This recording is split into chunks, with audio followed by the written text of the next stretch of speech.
शहीद स्मारक पर कांग्रेस का मौन सत्याग्रह। सचिन पायलट सहित तमाम कांग्रेस नेता हुए शामिल। सचिन पायलट ने कहा कि आज एक व्यक्ति विशेष की नहीं है, बल्कि बात पूरे व्यवस्था को जिस प्रकार से दूषित किया जा रहा है और लोकतंत्र के अंदर न्याय होना चाहिए और खुलेपन से बात करनी चाहिए कि आज़ादी होनी चाहिए। अलग अलग एजेंसी का दुरुपयोग किया जा रहा है, संस्था को कमज़ोर किया जा रहा है, हमारे लोकतंत्र के लिए शुभ संकेत नहीं है। इसी को देखते हुए कांग्रेस पार्टी ने देश को जागरूक करने के लिए आज एक दिन का मौन रखा है।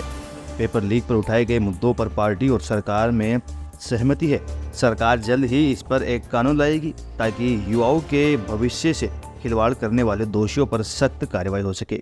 आप जानते हो जिन मुद्दों को लेकर मैंने अपनी बात को उठाया था, वो मुद्दे थे पेपर लीक पर कार्रवाई हो, जो हमारा पब्लिक सर्विस कमीशन है वहाँ पर जो सदस्य बनते हैं उनके लिए कोई ना कोई पुख्ता मापदंड हो, पारदर्शी तरीके से उनकी नियुक्ति हो, क्योंकि वहीं से पेपर भी सेट होते हैं, इंटरव्यू भी होते हैं। इसलिए मैंने पेपर लीक के ऊपर जो बात रखी थी, आरपीएससी मेंबरशिप जो हमारे मेंबर बनते हैं उनकी सदस्यता कैसे बनी जाए, क्या मापदंड तय किए जाएं, उसमें बात रखी थी। और करप्शन को लेकर मैंने बात रखी थी। तो तीनों बातों पर पार्टी सरकार में सहमति है और आने वाले सत्र के अंदर इस पर नियम कानून भी बनेंगे। प्रदेश की सरकार इन दोनों मुद्दों पर निराकरण करके आगे का रास्ता रखेगी ताकि नौजवानों का भविष्य सुरक्षित रहे।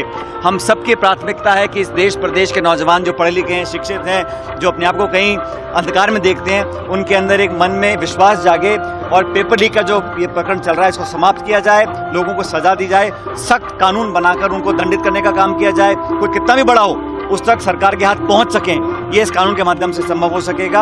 और जो मेंबरशिप है आरपीएससी की, उसमें भी कहीं ना कहीं अच्छे लोगों के नियुक्ति के लिए हमेशा हमेशा के लिए कानून ऐसा बन जाए कि कहीं कोई उंगली ना उठा सके। और करप्शन को लेकर जो जांच की मांग मैंने रखी थी उसको बहुत जल्द पूरा किया जाएगा। लोगों को बेनकाब करने की बात करता है और हकीकत बयान करता है, निर्डरता से बिना डरे हुए सदन के अंदर सदन के बाहर भी बात को रखता है। कहीं ना कहीं साजिशपूर्ण तरीके से उन लोगों पर दबाव बनाया जा रहा है। और बात आज एक व्यक्ति विशेष की भी नहीं है, बात पूरे व्यवस्था को जिस प्रकार से दूषित किया जा रहा है और एक लोकतंत्र के अंदर जो न्याय होना चाहिए, खुलेपन से बात करने की आज़ादी होनी चाहिए, और एक टकराव का, नफरत का जो माहौल बन रहा है, अलग अलग एजेंसीज का दुरुपयोग किया जा रहा है, संस्थाओं को कमजोर किया जा रहा है, ये हमारे भारत के लोकतंत्र के लिए कोई शुभ संकेत नहीं है। इसी को देखते हुए पूरे देश भर में आज कांग्रेस पार्टी ने ये एक दिन का मौन व्रत रखा है, देश के लोगों को जागरूक करने के लिए। ये संदेश जन जन तक पहुंचे कि लोकतंत्र में जो हमारी आस्था है वो बरकरार रहे। और राहुल गांधी जी ने हमेशा ही प्यार की, अहिंसा की, लोकतंत्र की मजबूती की, लोगों को जोड़ने की बात करी है। उनको भी टारगेट कर जिस तरह का उनके साथ जो घटनाक्रम बीता है वो हम सबके सामने है। लेकिन हम लोग पीछे हटने वाले नहीं हैं, अपनी बात को मजबूती से रखेंगे, हर मोर्चे पर सामना करेंगे और जनता के बीच में जाएंगे, क्यों अंततः लोकतंत्र में जनता और वोट सबसे बड़ी ताकत है। और मुझे लगता है कि लोगों का जो आज मन हटा है भाजपा की केंद्र की सरकार से, उसका भी लाभ कहीं ना कहीं कांग्रेस पार्टी को मिलेगा। चुनाव, विधानसभा चुनाव में किस तरह चुनाव लड़ेगी पार्टी, संगठित?